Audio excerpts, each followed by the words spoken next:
Hi, today I'm making the best character from Five Nights at Freddy's. The electric fan! Let's get to it now, shall we? I started off by spawning in a cube, tapering it, beveling it, and then rounding it to create the base of the fan, after which I extruded from the middle to create the neck of the fan, and tapered it along the top. I then spawned two cylinders, one is the motor of the fan and the other is the outer ring of the fan. I made the outer ring of the fan by removing the top and bottom faces of the cylinder, after which I extruded inwards to give it actual volume, and then I positioned it onto the fan itself. After making the main outer ring, I then started working on the other rings and wires that are keeping the fan together. I did this by duplicating the outer ring, rotating them, and then squashing them. After finishing the main rings, I then started working on these smaller concentric rings or wires in the fan. I used a series of circles mirrored along the z-axis to do this, duplicating them and then scaling them down as I go. After that, I converted the circles into a mesh, extruded them, scaled them slightly, and then scaled them again to give them more volume. I then hid the small fan rings and then started work on the fan blade itself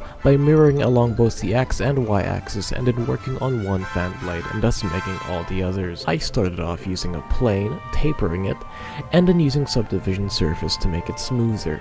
I then created a button by spawning in a sphere, scaling it down vertically, putting it on the fan and giving it some materials. I then repeated this process a few times and then added the rest of the materials to the fan. And there we have it, Scott Cawthon's very own fan from Five Nights at Freddy's. Goodbye!